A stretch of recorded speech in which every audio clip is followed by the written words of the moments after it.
Assalamualaikum warahmatullahi wabarakatuh. Selamat sore pemirsa, senang sekali saya Ida Almadani kembali hadir menemani Anda dalam program Dialog Suara Publik. Pemirsa, literasi demokrasi digital perlu menyasar generasi Z yang akan menjadi generasi emas pada saat Indonesia genap berusia 100 tahun, tepatnya pada tahun 2045 mendatang. Nah, Indonesia diyakini mendapatkan bonus demografi yang mana 70% jumlah penduduk merupakan usia produktif. Nah, dengan presentasi yang begitu besar ini, generasi emas ini akan memberikan pengaruh yang teramat kuat terhadap arah ekonomi, politik, dan juga sejarah Indonesia nantinya. Nah, peran generasi Z ini sangat dibutuhkan sebagai agent of change dalam berbagai hal, termasuk dalam bidang politik dan perkembangan demokrasi. Nah, seperti apakah wajah generasi Z saat ini? Sudahkah memiliki minat dalam politik dan kritis dalam berpolitik, juga demokrasi yang sehat dan juga cerdas? Kita akan perbincangkan pemirsa dalam Dialog Suara Publik hari ini dengan mengangkat tema demokrasi digital ala generasi Z. Bersama dengan narasumber yang telah hadir di studio saat ini sudah bersama saya, Dekan Fakultas Ilmu Sosial dan Ilmu Politik Universitas Syekh Kuala, Bapak Dr. Mahdi Syahbandir SHM Hum. Assalamualaikum Pak Mahdi. Waalaikumsalam warahmatullahi wabarakatuh. Terima kasih telah hadir di studio TVRI Aceh. Terima kasih. Dan juga sudah bersama saya pemirsa praktisi media Bang Aryus Nifada. Assalamualaikum Bang Aryus. Waalaikumsalam warahmatullahi wabarakatuh. Terima kasih telah hadir di studio TVRI Aceh. Dan seperti biasa pemirsa, kami juga mengajak Anda untuk dapat berinteraksi bersama kami di sini di line telepon di 0651 41773. Dan perlu kami sampaikan juga bahwa Dialog Suara Publik hari ini terselenggara atas kerjasama TVRI Aceh dengan Kementerian Komunikasi dan Informatika Republik Indonesia. Dan pemirsa, sebelum kita lanjutkan Dialog Suara Publik hari ini, kami akan kembali setelah pesan-pesan berikut ini.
Pemirsa, terima kasih Anda masih bersama kami. Baik, kita mulai dari Pak Mahdi ya. Mungkin kita bicara soal literasi demokrasi digital ini. Sebelum kita jauh tentang generasi Z-nya, seperti apa memahami digitalisasi terkait dengan demokrasi ini.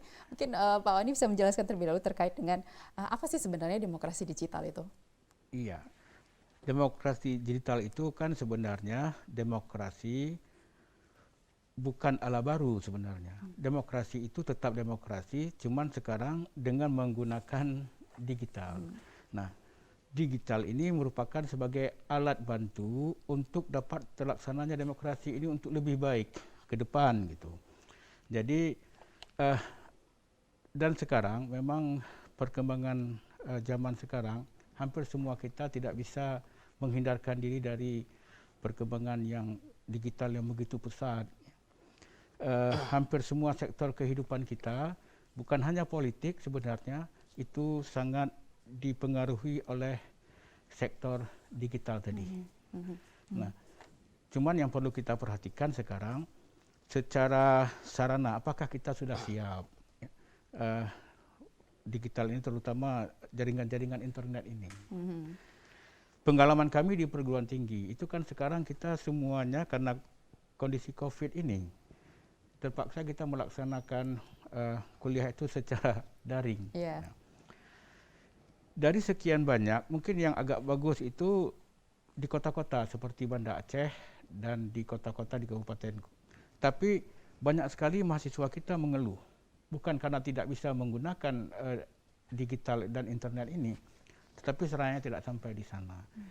Sehingga mereka sangat kewalahan pada saat kita memberi kuliah secara daring, itu terputus-putus internetnya, bahkan mereka kadang-kadang hilang sama sekali sinyal yang ada di sana. Nah, ini kendala yang paling besar sekarang ini. Mungkin kalau memang demokrasi nanti ke depan kita ingin melaksanakan secara digital ini, maka kita harus memperbaharui, memperbaiki dan menyiapkan semua itu terjangkau di hampir semua daerah di Indonesia ini. Saya pikir itu. Artinya memang digitalisasi ini adalah sebuah keniscayaan, begitu ya. Iya. Tidak bisa kita pungkiri bahwa setiap orang saat ini harus cakap digital, begitu ya. Di samping dengan kendala yang ada tadi seperti sinyal dan lain sebagainya, begitu. Kalau menurut Bang Aris gimana, Bang, terkait dengan demokrasi digital ini? Ya, ini kan satu tantangan ya bagi kita semua ya, khususnya memang kalau kita lihat bagi generasi yang memang masuk pada periode Z ya, yaitu rentang tahunnya dari 1996 sampai 2010. Nah, kalau saya kan generasi Y ya, dari 80-an lah. Nah, kalau kita baca pada konteks kondisi di mana bonus demografi yang tadi disinggung, bahwasanya keberadaan kalau muda atau milenial sangat besar sekali potensinya, dan ini menjadi satu entry point untuk menjaga kesinambungan negara ya. Nah, tentunya bagaimana partisipasi politik dari mereka menjadi salah satu ujung tombak untuk membuat satu perubahan arah pembangunan menjadi lebih baik. Nah, tentunya di situ dituntut kesadaran berpolitik yang menjadi penting di situ kan. Nah, hari ini kalau kita bicara tentang kesadaran politik generasi Z ya, ini bisa dikatakan tidak linear ya. Mengalami keanomalian ketika koneksivitas internet begitu luar biasa, sumber arus informasi sangat luar biasa. Harusnya itu memiliki korelasi yang signifikan dalam partisipasi mereka secara politik. Artinya mereka bisa mengecap informasi dari sisi bagaimana sih memperjuangkan hak politik mereka atau hak sipil mereka.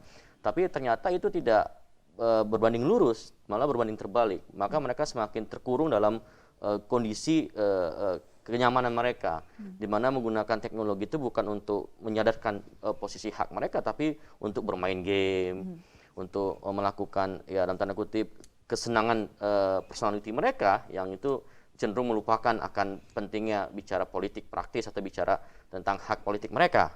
Nah, ini satu permasalahan yang sangat luar biasa yang dihadapin hari ini tentang generasi Z. Nah, bagi saya selaku praktisi media, bagaimana juga peran-peran dari media ini juga menjadi satu peran penting ujung tombak untuk melakukan penyadaran dalam bagaimana memberikan informasi pencerdasan yang itu masuk dalam kategori future education. Mungkin bisa jadi ketika nanti momentum pesta demokrasi masuklah dalam arena future education di situ kan.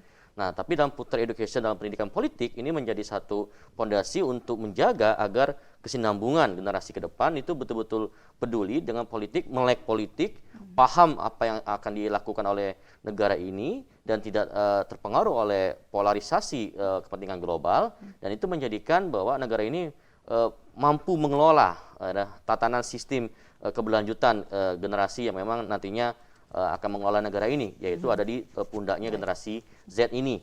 Nah, kalau mereka tidak sadar akan berpolitik, tentunya ini menjadi satu problematika bagi kita semua ya, sehingga nanti kedepannya bisa dipastikan negara kita mudah sekali dimainkan dalam politik global umpamanya.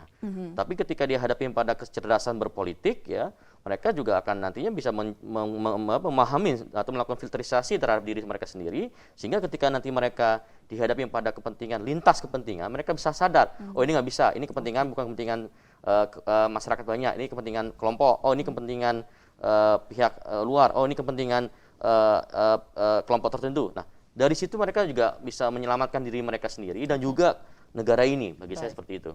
Baik, Pak Mahdi menanggapi apa yang disampaikan Bang Aris bahwa sebenarnya generasi kita saat ini sudah melek digital, tapi mungkin kesadaran terhadap demokrasi dan juga politiknya ini masih minim begitu terkait dengan hal tersebut. Bagaimana tanggapan Pak Mahdi di sini? Ya, memang kalau kita melihat kondisi sekarang, terutama pada saat partisipasi pemilihan umum, itu kan setiap tahun, malah tahun ini sebenarnya tingkat partisipasinya besar gitu. Nah, ini kan menandakan juga bahwa kesadaran berpolitik terutama bagi pemilih kita dan juga pemilih pemula, dan nanti itu generasi Z juga akan tahap pertama itu kan pemilih pemula juga. Saya pikir itu sudah bagus, sangat bagus. Cuman perlu ditingkatkan, apalagi sekarang ruang media yang begitu besar dalam mempengaruhi, maksudnya sebagai sarana komunikasi, literasi dan juga bagaimana untuk menyampaikan pendapat itu kan sangat terbuka lebar. Cuman sekarang mungkin perlu adanya arahan bagaimana media ini dapat digunakan untuk ke arah-arah yang lebih positif. Sehingga saya pikir juga ada konten-konten yang tidak bagus yang bisa mempengaruhi masyarakat kita, rakyat kita dan pemilih kita.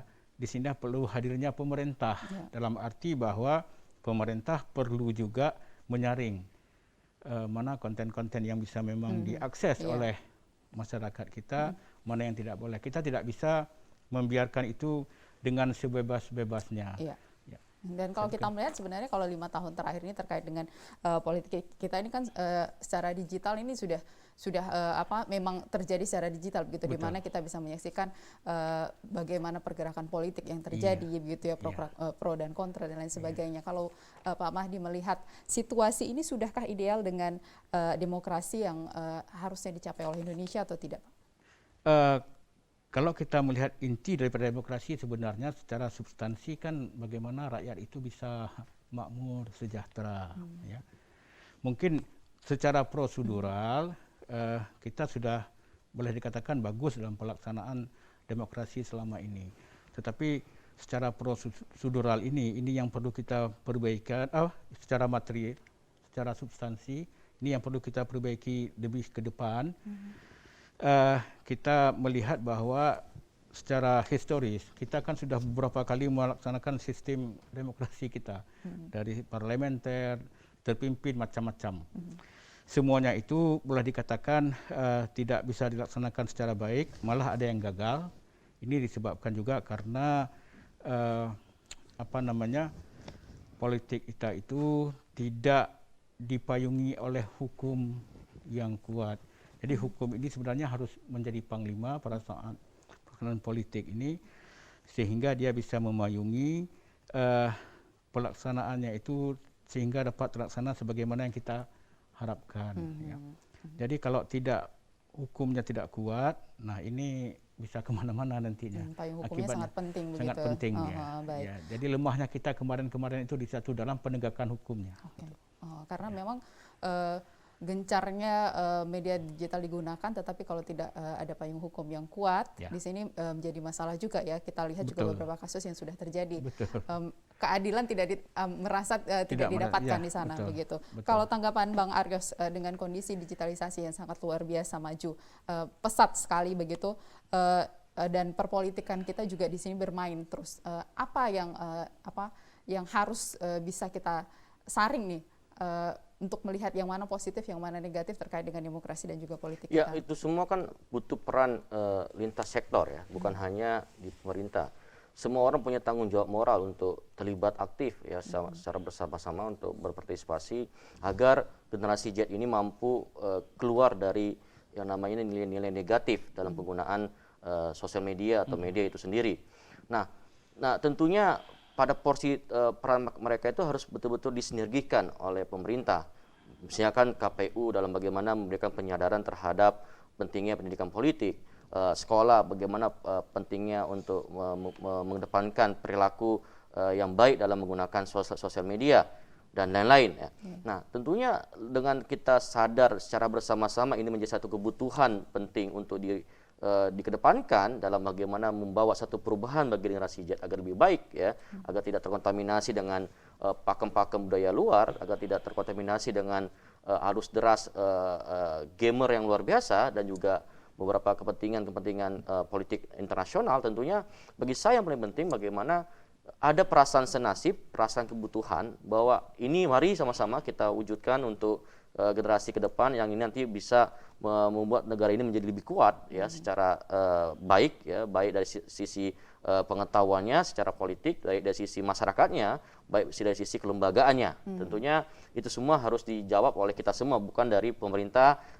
Seperti kami dari akademisi juga punya tanggung jawab. Nah, tapi kan dia tidak hanya akademisi, media juga punya peran penting, LSM juga punya peran penting di situ. Nah, yang paling penting semuanya harus memiliki satu visi bersama, misi bersama, sehingga ketika berjalan itu menjadi satu kesatuan yang tidak bisa terpisahkan dalam membawa perubahan bagi generasi Z agar mereka tidak cenderung berpoya-poya dalam artian untuk kepentingan pribadinya, tapi mereka mari bersama-sama untuk membangun negara ini, pemerintahan ini, dan juga untuk membangun kepentingan mereka yang memang itu menjadi kebutuhan dasar mereka. Oke, bagaimana kemudian kita mengedukasi dan mensosialisasikan terkait dengan pola pikir generasi sekarang ya, bahwa politik dan demokrasi edukasi kan? itu juga harus dilihat apakah memang tadi disinggung sama Pak Dekan, apakah memang aturan-aturan penegasan itu sudah ada, apakah kita sudah punya satu kurikulum ya di dalam sekolah itu yang memang bagaimana pemanfaatan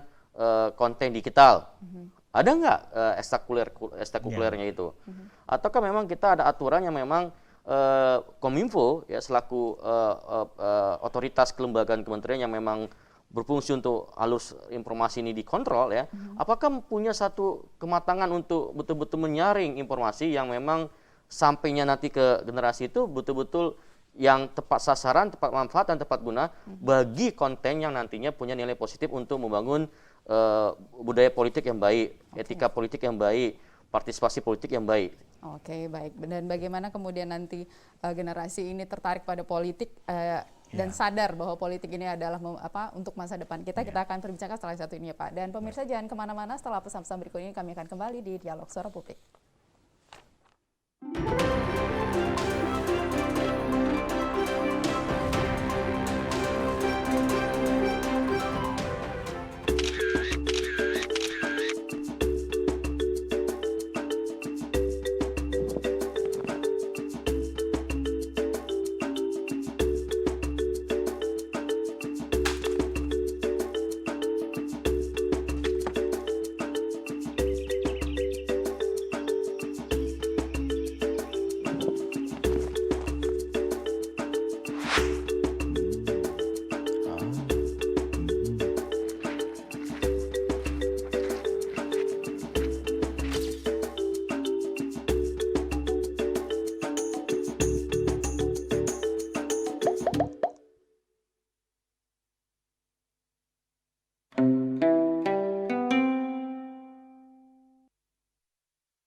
Ya, pemirsa terima kasih Anda masih bersama kami dalam Dialog Suara Publik. Baik, Pak Mahdi, sekarang generasi sekarang ada kecenderungan bahwa berpolitik bukan urusan lagi lah, politik itu perebutan kekuasaan, begitu ya. Anak muda mungkin tidak tertarik karena mereka lebih kreatif di bidang yang lain, begitu seperti salah satu game tadi juga, apalagi sekarang sudah diangkat jadi satu olahraga, begitu ya. Nah, ini bagaimana kita mengubah persepsi anak muda bahwa politik ini adalah hal yang penting karena ke depan masa depan Indonesia ada di tangan mereka. Betul. Memang saya sangat setuju dengan pernyataan itu tadi. Cuman kita akan melihat parpol itu juga punya tugas. Semua partai politik punya tugas dalam rangka untuk mendidik politik masyarakat. Nah, saya mengamati dan melihat sekarang ini itu yang masih kurang dilaksanakan oleh partai politik di Indonesia kita, di negara kita. Para politisi kita itu akan datang mendatangi para masyarakat atau pemilih khususnya itu pada saat mau dekat pemilu. Ini yang perlu kita robah cara berpikir sebenarnya. Dari sekarang itu pendidikan politik memang harus diberikan kepada masyarakat secara kontinu, bukan pada saat kapan dibutuhkan. Tapi ini yang namanya pendidikan kan long life education itu selalu dibutuhkan, termasuk pendidikan politik ini. Karena ini sangat penting, terutama ini berkaitan erat dengan masalah penyelenggaraan negara. terutama mereka jangan salah memilih nanti karena tidak mengerti sehingga asal pilih kan yang rugi mereka sendiri. Nah, kemudian yang kedua, di sekolah-sekolah saya pikir perlu ada mata kuliah, jangan hanya di jurusan IPS saja kalau di tingkat SMA, itu juga di jurusan eksak kita perlu ada mata kuliah itu mungkin untuk satu mata kuliah, tidak untuk setiap semester. Kalau kami di perguruan tinggi itu ada mata kuliah dasar umum, terutama masalah kewarganegaraan yang oleh semua mahasiswa harus mengambil mata kuliah itu. Oke, wajib ya, mata Wajib. kuliah wajib. Dan salah satu yang diajarkan di situ termasuk masalah politik, tapi ini kan hanya secara teoritis. Sementara prakteknya kan di lapangan itulah yang perlu disampaikan oleh para partai politik. Jadi mulai sekarang saya pikir partai politik ini sudah harus turun dan harus menganggarkan anggarannya dalam rangka untuk memberikan pendidikan politik kepada masyarakat, terutama sekali kepada generasi Z ini yang boleh dikatakan seolah-olah berpikir sekarang politik itu bukan urusan kita, ini urusan lain. Sementara generasi Z sekarang lebih akrab dengan era digital ini dalam rangka mungkin jadi YouTuber, tempat sarana mereka berkomunikasi dengan kelompok-kelompoknya. Nah, saya pikir ini yang harus Kemeninfo ini juga saya pikir harus berperan lebih di bidang ini. Oke, artinya memang dinilai minimnya peran partai politik dan juga pemerintah minim, di sini menjadi salah satu hambatan kenapa saat ini generasi kita tidak begitu tertarik terhadap politik begitu. Namun di sini juga peran kampus kan besar juga ya Pak ya. Kalau melihat fenomena sekarang di kampus, mahasiswa kita tuh punya peran aktif nggak dalam terkait dengan pengawasan pemerintahan dan lain sebagainya untuk demokrasi dan juga perpolitikan kita saat ini? Ya, kita kan terutama ini kita FISIP, kita kan punya kerjasama, telah melakukan kerjasama dengan baik dengan Bawaslu, dengan KIP Aceh sendiri, dengan KPU. Itu tujuannya tidak lain adalah juga dalam rangka untuk menghadirkan bagaimana berpolitik itu di kampus secara baik. Termasuk dalam sekarang ini kan mengenal kita Merdeka Belajar, sistem belajar. Jadi kita juga mahasiswa kita itu 20 SKS minimal bisa mengambil mata kuliah di luar, misalnya apakah di DPR sebagai magang ataupun di KPU ataupun di mana, yang kita hitung itu menjadi mata kuliah kalau memang itu dan lulus. Nah, jadi sekarang makin terbuka sebenarnya kampus hadir untuk terlibat langsung di bidang politik ini. Malah kita di kampus kerjasama dengan baik dengan KIP dan Bawaslu malah membantu untuk mengecek misalnya pada saat pendaftaran pemilih. Ada pemilih yang belum terdaftar, nah mahasiswa kami juga akan turun membantu masyarakat untuk mengimbau supaya mendaftar. Kalau juga belum mendaftar, mereka membantu kasih kartu keluarga didaftar. Jadi jangan sampai nanti pada saat pemilu, pada saat memilih, mereka tidak ada hak memilih bukan karena ditiadakan oleh negara, tapi karena lupa mendaftarkan mereka secara mandiri, secara pribadi gitu. Tidak dilakukan. Jadi mahasiswa kita juga membantu ya, sangat membantu di sini untuk menyadarkan masyarakat untuk ikut juga berperan dalam proses politik kita. Pak Aryo sebagai dosen juga di FISIP, ini saya pikir terlibat juga terhadap mahasiswa dalam membantu. Nah, itu dia. Bang Aryo sebagai dosen dan juga praktisi media nih, kalau kita melihat media sosial mulai dari 5 tahun terakhir itu kan digunakan untuk khususnya di politik demokrasi ini seperti black campaign dan lain sebagainya, itu kan membangun image-image negatif di antara pihak-pihak yang berkepentingan di sini. Nah, bagaimana kemudian peran media di sini untuk bisa menyampaikan informasi ini adalah informasi yang sebenar-benarnya dan tidak bersifat negatif gitu untuk memberikan informasi kepada masyarakat? Ya kita kalau kita lihat memang media ini kan menjadi satu corong yang memang mampu mempengaruhi opini publik, ya kan.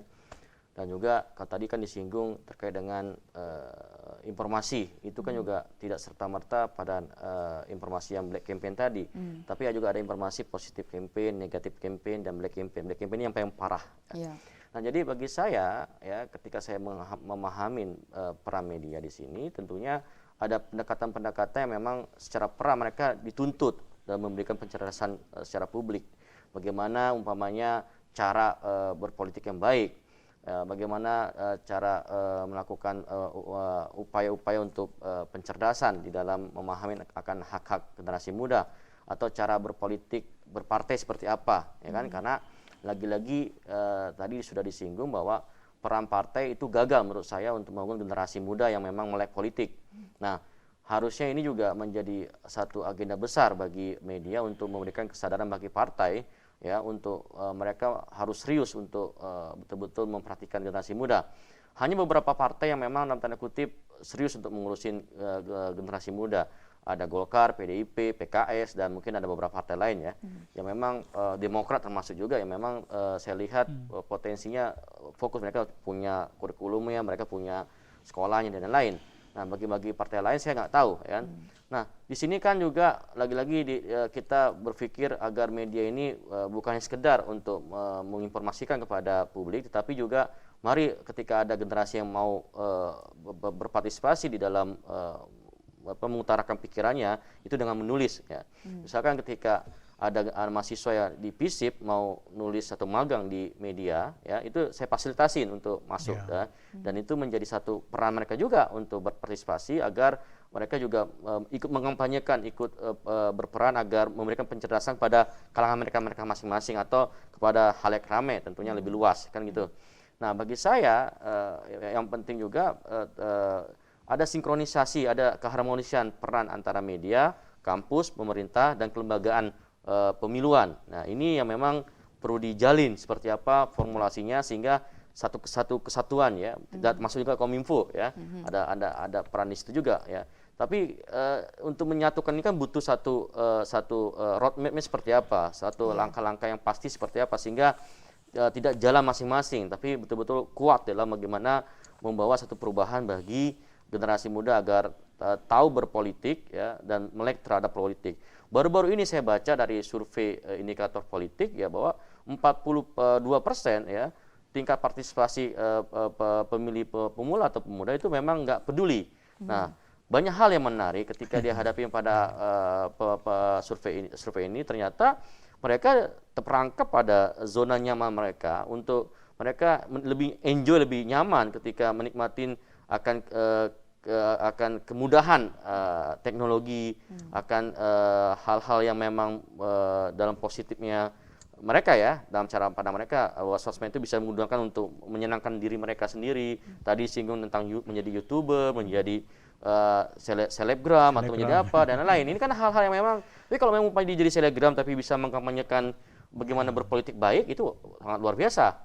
Menjadi seorang YouTuber tapi bisa memuat muatan konten yang memang cenderung untuk membawa satu perubahan politik yang lebih baik, itu sangat luar biasa bagi saya. Tapi makanya satu persepsi ini harus disamakan untuk agar bukan hanya ini menjadi agenda penting bagi saya atau kampus atau media, tapi ini menjadi agenda penting saya bersama, yang itu memang menjadi satu kesatuan yang nggak bisa dipisahkan, seperti itu.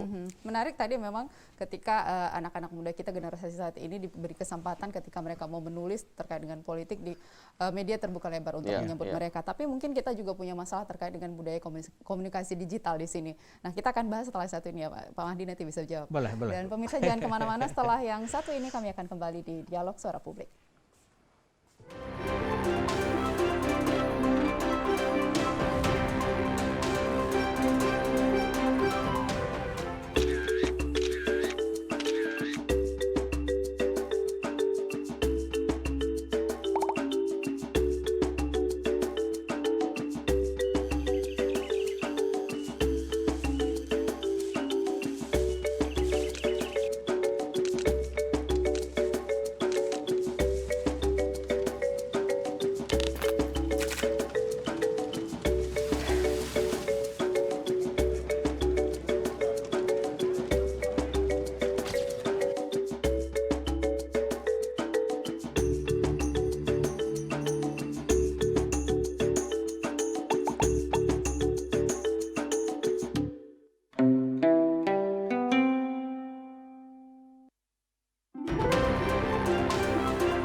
Baik pemirsa, terima kasih Anda masih bersama kami dalam Dialog Suara Publik. Dan kembali kami mengajak Anda untuk bergabung bersama kami di sini di line telepon di 0651 41773. Kita berbicara terkait dengan demokrasi digital ala generasi Z bersama dengan narasumber yang telah hadir di studio bersama saya hari ini. Dan tadi kita sudah membahas terkait dengan komunikasi digital ini yang penting juga menjadi budaya yang baik, karena kalau kita melihat fenomena sekarang yang menjadi permasalahan ketika ada undang-undang ITE adalah karena komunikasi yang disampaikan di dalam media ini tidak tersampaikan dengan baik dengan bahasa-bahasa yang disampaikan. Nah, ini bagaimana sebenarnya menurut Pak Madi? Ya, sebenarnya kita kembali lagi, digital ini kan merupakan alat, tool ya, sarana. Jadi apapun kalau ada kesalahan kan kita tidak bisa menyalahkan alatnya, sarananya, tapi penggunanya. Nah, pengguna inilah yang perlu kita beri pengertian-pengertian bagaimana mereka dalam menggunakan sarana itu tadi. Nah, kita di USK itu telah juga melakukan sebagai sarana terutama digital ini pada saat kita kan punya BEM, Badan Eksekutif Mahasiswa. Kita juga punya DPM, Dewan Perwakilan Mahasiswa. Yang semuanya itu adalah dipilih secara langsung. Nah, di sana juga melalui partai-partai. Ada partai-partai di fakultas untuk mengusung siapa jadi calon nantinya. Nah, pada saat sudah menjadi calon, nah dalam meyakinkan pemilih mahasiswa, itu kan termasuk nanti yang mahasiswa sekarang semester 1, semester 2, mungkin itu sudah masuk dalam generasi Z. Jadi melalui praktek seperti itu kan bisa menjadi suatu pelajaran juga bagi mereka. Jadi sarana terutama mereka dalam mempengaruhi pemilihnya, mahasiswanya, dalam menyampaikan visi dan misinya itu lebih banyak menggunakan sarana digital tadi, melalui WA misalnya kan. Nah, dan ini kita mengawasinya. Ya, karena itu di bawah Wakil Dekan 3, Wakil Dekan 3 harus turun langsung mengawasi dan jangan sampai ini terjadi semacam black campaign ataupun terjadi perpecahan di dalam mahasiswa sendiri. Begitu habis pemilihan, selesailah masalah itu. Jadi BEM ini dari tingkat fakultas sampai tingkat universitas. Semuanya dilaksanakan seperti itu. Jadi kita ingin menghadirkan kampus itu menjadi contoh bagaimana praktek demokrasi itu dilaksanakan yang sesuai dengan etika dan aturan yang berlaku. Kita angkat telepon dulu Pak. Boleh, silakan. Halo, Assalamualaikum. Ya. Halo. Waalaikumsalam. Ya, dengan siapa di mana Ibu? Dengan Ibu Linda. Ya, Ibu Linda di mana? Di Jantung. Ya, silakan pertanyaannya Ibu Linda. Ya, ini menarik sekali ya masalah digitalisasi dan Gen Z. Ya. Ini memang menjadi isu yang harus kita sikapi tidak hanya dari sisi Gen Z sendiri, tapi orang tuanya dari Gen Z itu juga harus paham menurut saya. Iya. Karena saya sendiri sebagai orang tua yang memiliki anak yang juga kebetulan mahasiswa baru di semester 3 dan itu notabene adalah Gen Z ya. Kita memang sering terkaget-kaget dan takjub melihat apa yang telah mereka kuasai khususnya di bidang digitalisasi ini. Namun ada kekhawatiran tersendiri gitu ketika mereka dengan leluasa dan begitu aktif serta ahlinya menggunakan teknologi digital ini, sehingga antisipasi untuk hal-hal destruktif yang bisa menimpa mereka pun perlu dipikirkan oleh orang tua yang memiliki Gen Z ini menurut saya. Nah, apa advice dari bapak-bapak berdua kepada para orang tua yang memiliki generasi Z ini, Pak? Oke. Itu barangkali karena terus terang saya kadang-kala ada kekhawatiran tentang hal-hal seperti itu. Apalagi kan kita tidak selalu memantau mereka. Nanti mereka di kamar terus dibilang kuliah daring lah apalah gitu. Sementara kita di tempat lain gitu loh. Nah, itu bagaimana ininya? Apa ada sesuatu yang bisa dilakukan oleh orang tua? Apakah itu memantau dengan menggunakan teknologi digital juga atau bagaimana? Baik. Ya. Baik, terima kasih Ibu Terima Linda. kasih. Terima kasih Bu Linda di Janto. Ini mungkin kaitannya dengan pengawasan orang tua juga Pengawasan penting orang ya, tua, karena betul. generasi Z ini kan nanti ke depan akan menjadi penerus kita. Jadi Betul. bisa diawasi dari sekarang gitu. Pak Mahdi mungkin bisa menanggapi terlebih dahulu. Ya, yang pertama kan saya sangat setuju dengan Bu Linda bahwa orang tua itu memang berperan penting dalam mengawasi anaknya kan. Bagaimanapun waktu di rumah kan lebih banyak dibandingkan dengan waktu Ya, apalagi sekarang pandemi ya Pak ya. pandemi. Apalagi pandemi ini kan banyak di rumah, kuliah pun di rumah. Jadi peran orang tua itu sangat besar sekali. Kemudian kita dari pendidikan juga itu mengarahkan bagaimana menjadi mahasiswa yang pintar dalam memanfaatkan media digital ini. Ya. Kalau salah digunakan nanti kan bisa menjadi generasi yang salah pada akhirnya. Nah, di sini pada saat kita di sana di USK itu kalau kuliah itu semua mata kuliah memang diminta 5 menit pertama itu mengarahkan hal yang seperti itu kepada mahasiswa sebelum masuk kepada mata kuliah. Jadi di sana 5 menit pertama mengarahkan bagaimana secara etika macam-macam lah dalam kehidupan. Membentuk karakter Membentuk mahasiswa. terutama membentuk karakter mahasiswa kita. Kemudian baru lanjut dengan mata kuliah. Kemudian yang ketiga saya berpikir juga ini Kemenkominfo ini yang punya kewenangan di Andil bidang besar ini. dalam bidang digital ya. Ya. Walaupun Kemenkominfo juga sudah melakukan beberapa saya pikir konten yang memang sudah dihilangkan, dihapus. Jadi saya pikir ini juga perlu lebih meluas lagi lah karena kita melihat sekarang kontennya itu cepat sekali berkembang, cepat sekali masuk. Jadi saringan-saringan ini saya pikir Kemenkominfo dapat melaksanakan saya pikir. Oke, artinya dibutuhkan concern lebih besar lagi terhadap menyaring konten-konten yang beredar Karena di digital. konten ini pun berkembang, masuk pesat Sudah sekali ditutup sekarang. yang satu kebuka yang lain lebih banyak malah gitu Betul, ya. betul. Baik, Bang Aris, tanggapan Bang Aris. Ya, saya mengaminkan apa yang semua dikatakan sama Ibu Linda. Ya, ada beberapa catatan saya yang penting untuk kita simak secara bersama. Pertama, peran keluarga menjadi fondasi ya, terutama di dalam bagaimana mendidik anak ya. Bagi orang tua yang masuk dalam era baby boomer artinya era yang memang tua ya, tua banget yang memang belum melek secara teknologi. Ya mau gak mau untuk kepentingan anak ya dia harus beradaptasi orang tua ini untuk bisa menggunakan akses teknologi. Kalau tidak dia akan tertinggal oleh anaknya. Nah, misalkan bagi saya secara pribadi ketika saya dihadapi pada anak-anak yang udah kelas 5 SD yang sudah menggunakan teknologi, nah untuk supaya dia tidak menjadi habit dalam penggunaan teknologi, khususnya untuk game, saya batasin Sabtu Minggu boleh pakai ini. Dan saya kunci beberapa konten videonya di situ. Misalkan kayak konten-konten yang nggak betul saya langsung kunci. Ya. Nah, dalam artian mereka nggak bisa mengakses terhadap konten-konten tersebut, ya kan.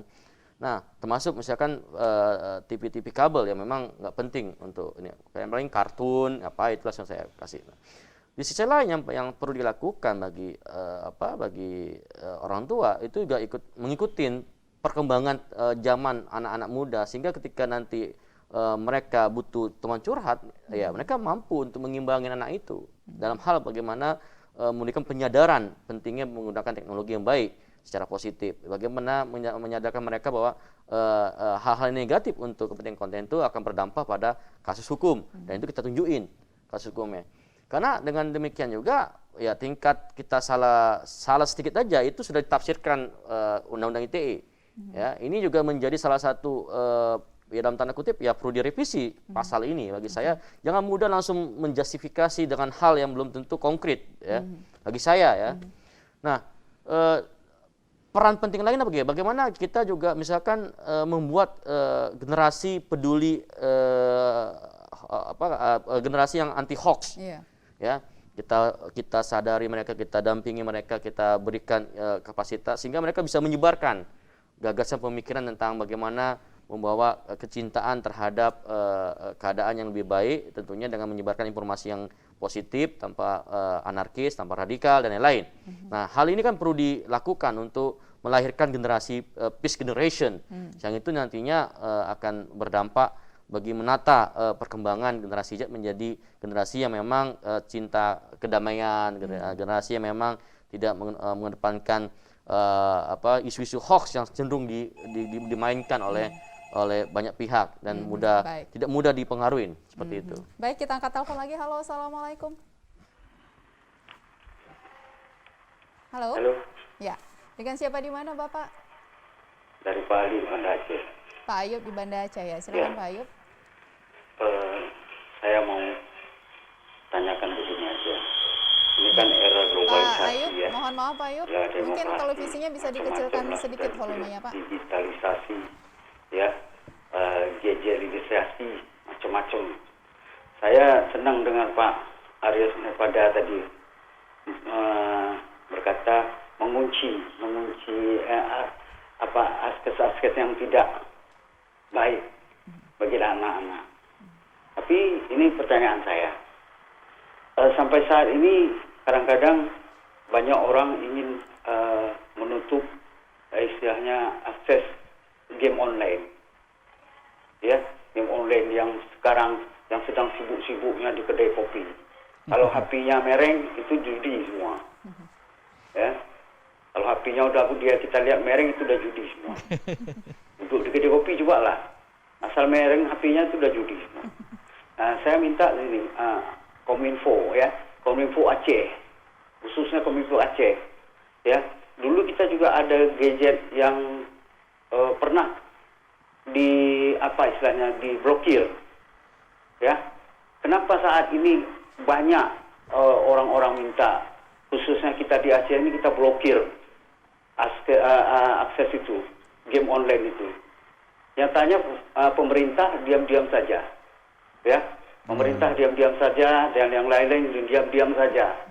Ini yang perlu karena sudah banyak terjadi ya memakan korban, ya memakan korban, pukul istri, ditangkap polisi dan macam-macam lain sebagainya. Ini saya minta tanggapan dengan pemerintah atau yang duduk di sini bagaimana solusinya. Baik. Assalamualaikum. Waalaikumsalam warahmatullahi. Terima kasih Pak Ya. Ayub di Banda Aceh.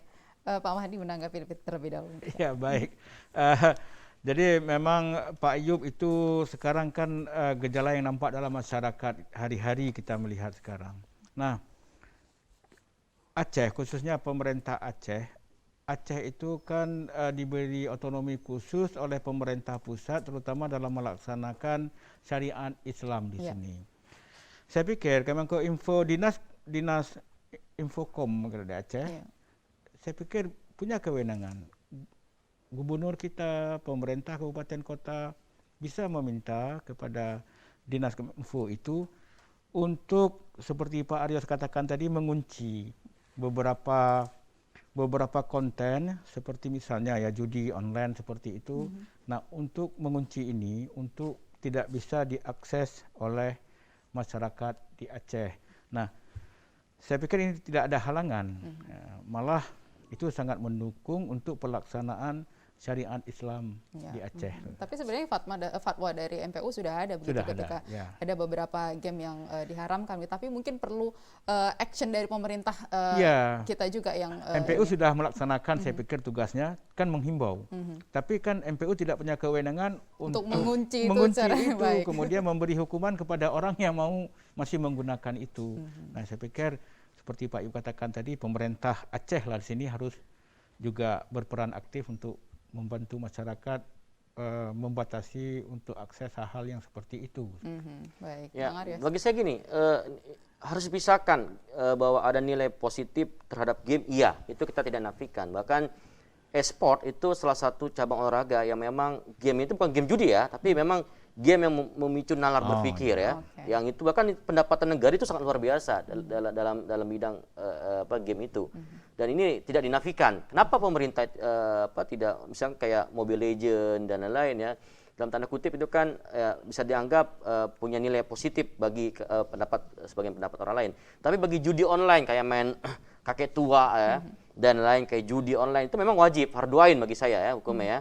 Bukan kifayah, fardu ain untuk dihilangkan di dalam akses akses penggunaan ya. Nah, dan yang paling penting lagi ya, lagi-lagi kita coba kita berkaca diri ya, bagi siapapun ya. Ketika kita terjebak di dalam penggunaan ya dalam tanda kutip judi online, itu sangat luar biasa dampaknya bagi diri kita dan bagi keluarga kita. Dan itu pengalaman, tadi Pak Ayub sudah menyinggung, ada orang cerai gara-gara judi online, istilahnya, bahkan ada kehidupan mereka juga gara-gara jual beli chip. Ya. Dan ini kan ya dalam tanda kutip kan tidak baik untuk menafkahin bagi keluarganya, ya kan? Dan itu bagi saya secara prinsip ya sudah menghilangkan akal sehat ketika mereka tidak bisa lagi beraktivitas ya, dan berinovasi agar ada hal yang lebih baik lagi ketimbang mencari uang pada jalur itu. Dan orang yang yang cenderung terlalu rutin menggunakan teknologi untuk kepentingan judi itu bisa dipastikan ya tingkat eksklusifnya itu sangat tinggi dan mereka akan menonton untuk tidak mau bergerak untuk beraktivitas. Ini yang sangat berbahaya bagi saya ya. Dan lagi-lagi bagi saya juga kalau mau lebih baik dalam bagaimana mengelola konten-konten akses dalam tanda kutip ya, itu bukan hanya Kominfo tapi bagaimana juga ada filter yang dimainkan dari peran ulama di sini yang saya tegaskan untuk berikan juga penyadaran bahwa bukan hanya sebatas ini, tapi dalam konteks untuk banyak yang bertanggung jawab di sini, mulai dari keluarga, ulama, dan juga mungkin pemerintah di sini. Baik, nanti kita akan lanjutkan kembali dialog kita dalam Dialog Suara Publik, dan pemirsa jangan kemana-mana, setelah yang pesan-pesan satu ini kami akan kembali.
Baik, terima kasih pemirsa, Anda masih bersama kami dalam Dialog Suara Publik.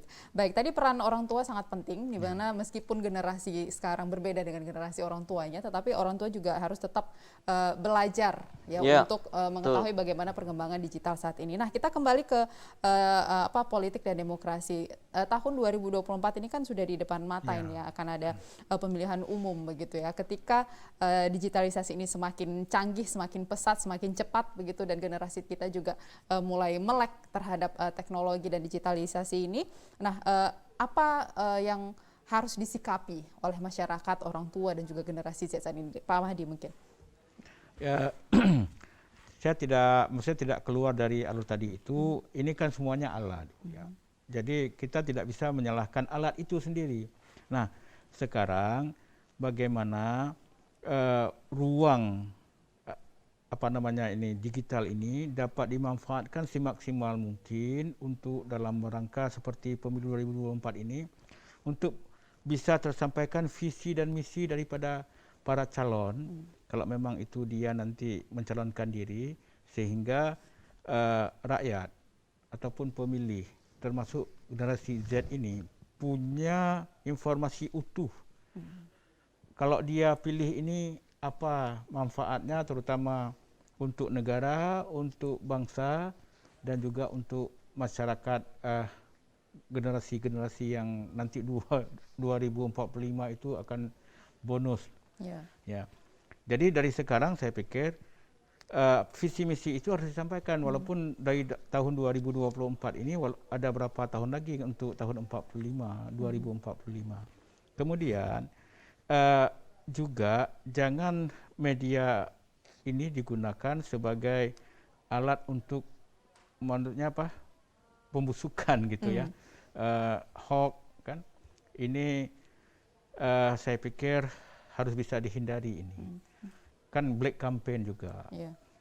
Kemudian kita melihat sebenarnya ini sangat positif, media ini dapat mempersingkat waktu untuk sampai kepada masyarakat, kepada pemilih apa yang akan dilakukan oleh seseorang pada saat dia nanti terpilih. Jadi ini suatu, saya pikir banyak positifnya daripada misalnya dulu kan waktu kampanye misalnya, itu kumpul orang rame-rame, nah itu kan punya akses juga nanti. Yeah. Ada yang mendukung, ada yang pro, sehingga pada saat nanti ada yang terlibat semacam apa namanya, perkelahian di antara pendukung. Nah, kalau ini kan bisa dihindari karena orang melalui apa namanya, digitalnya masing-masing, nggak langsung ke lapangan. Ini merupakan juga salah satu upaya dalam kita untuk menghindari ataupun meminimalisir terjadinya ekses-ekses pada saat penyampaian kampanye nantinya. Artinya masyarakat juga harus paham bagaimana memilih dan memilah gitu ketika Ya, betul. tentunya ini kan syarat dengan kepentingan ya, Syarat ketika kepentingan, ada pemilihan umum, banyak partai politik yang di sini kan saling berjuang begitu ya untuk Berjuang, mendapatkan kekuasaan mereka ketika ingin melanjutkan Mempengaruhi pemerintahan. pemilih yang terpenting di situ kan. Baik. Bang Aris, bagaimana kemudian persuasif yang dilakukan oleh parpol ini diterima oleh masyarakat dan masyarakat bisa menerima dan memilah ini berita-berita hoaxnya, black campaign-nya, bisa dipilah-pilah gitu. Apa yang harus dilakukan oleh masyarakat? Ya, saya ingin menambahkan ya, sebelum saya menjawab tentang peran partai itu. Jadi ada, saya menganalogikan dan saya berpikir ada segitiga, peran pemerintah, peran masyarakat sipil dan peran keluarga. Tengahnya itu peraturan. Nah, jadi 2024 memang masih panjang, tetapi kalau tidak dipersiapkan, diprakondisikan, ya, sehingga nantinya ke depannya itu tidak menjadi satu ancaman, maka itu dari sekarang kita peduli. Misalkan pemerintah bagaimana secara bersama-sama, lintas sektor, lintas kelembagaan yang terkait kepemiluan, ya, itu bersepakat. Ini loh konsep untuk memberikan penyadaran bagi masyarakat. Maka jangan terkunci pada voter election, tapi bagaimana voter education itu juga harus dimainkan, harus dikembangkan oleh pemerintah. Nah, masyarakat sipil seperti apa? Peran ulama, akademisi, media, dan macam di sini juga menjadi satu fondasi yang lain. Yang itu juga penting untuk memberikan pencerdasan bagi masyarakat secara luas, agar mereka juga tahu diri dan memposisikan hal-hal yang nantinya bisa berdampak secara negatif bagi mereka dan juga bisa berpartisipasi secara positif bagi tatanan untuk menjaga kepemiluan menjadi bersih, baik dan juga ikut aturan, ya kan? Peran keluarga, ya kan, juga penting untuk tadi bahwa tidak hanya ditanggung jawab pada pemerintah, pada masyarakat atau ke lembaga pendidikan, tapi peran keluarga juga harus tahu diri juga orang tuanya untuk mari sama-sama dengan anak-anaknya untuk berbarengan, berdampingan untuk berjalan dalam bagaimana memanfaatkan teknologi agar bisa betul-betul secara manfaat ya, dalam tanda kutip ya betul-betul terbaik untuk diambil secara nilai-nilai positifnya di situ yang saya lihat. Nah, menjawab bagaimana peran partai, lagi-lagi ini kan menjadi tanggung jawab utama sebenarnya secara kepartaian untuk memberikan pencerdasan politik bagi masyarakat. Nah, kalau partai semakin baik dalam memberikan pendidikan politik, maka bisa dipastikan cerminan kondisi generasi ke depan itu akan juga tahu bagaimana meletakkan fondasi, meletakkan politik, berinteraksi politik itu sesuai dengan apa yang menjadi nilai-nilai beretika, sesuai dengan nilai-nilai aturan yang berlaku. Nah, sehingga mereka tidak keluar dari jalur itu. Nah, kalau jelas partai itu mau berperan sejauh itu. Baik, kita sudah ada di penghujung waktu. Sebagai closing statement, apa yang ingin disampaikan oleh Pak Mahdi untuk masyarakat juga, untuk generasi Z juga untuk siap menghadapi digitalisasi dan juga menjadi penerus masa depan Indonesia? Iya, yang pertama kita juga harus menyampaikan apresiasi dulu kepada Kementerian Informatika ya dan Komunikasi yang telah memulai acara ini. Ini merupakan awal dari cara bagaimana menghimbau terutama generasi Z supaya terbangkit dia untuk sadar akan politik ke depan nanti. Nah, dan hal ini saya juga berpikir partai politik juga harus ikut seperti apa yang dilakukan oleh kementerian ini. Tergantung caranya bagaimana, tetapi tujuannya sama, bagaimana untuk memberi pendidikan kepada terutama generasi Z ke depan agar mereka aktif dalam ikut berpartisipasi dalam politik nanti. Bagaimanapun untuk kepentingan negara, kebaikan bangsa, ini harus disadari penuh oleh generasi bahwa mereka punya hak untuk menentukan nasib bangsa ke depan. Kita ini kan one man, one food, jadi setiap orang punya tanggung jawab dan ini harus diketahui oleh semua generasi kita. Bukan mereka tidak punya tanggung jawab, mereka bertanggung jawab juga dalam menentukan nasib bangsa ke depan. Oleh karena itu, mereka harus bisa hadir nantinya dalam rangka untuk menentukan politik ke depan. Baik. Terakhir Bang Aryo, singkat saja. Ya, wahai generasi muda, cerdaslah dalam berpolitik untuk keberlanjutan negara ini, karena estafet negara ini ada di tangan kalian. Maka bagaimanapun caranya, kalian harus melek politik, warnain politik dengan baik, warnain politik dengan cerdas, sehingga negara ini menjadi lebih baik dalam semua aspek. Baik, terima kasih Bang Aryos dan juga Pak Mahdi dalam Dialog Suara Publik hari ini. Dan pemirsa, demikian tadi perbincangan kita dalam Dialog Suara Publik. Mudah-mudahan ini bisa menambah wawasan literasi politik dan juga demokrasi, khususnya untuk generasi Z dan juga masyarakat. Dan diharapkan juga semakin meningkatnya pengetahuan dan kecerdasan masyarakat, terutama generasi Z, untuk berpolitik dan berdemokrasi secara cerdas dan bijaksana. Dan perlu kami sampaikan kembali bahwa Dialog Suara Publik hari ini terselenggara atas kerjasama Kementerian Komunikasi dan Informatika Republik Indonesia. Dan akhirnya saya Ida Almadani undur diri. Sampai jumpa. Assalamualaikum warahmatullahi wabarakatuh. Waalaikumsalam warahmatullahi wabarakatuh.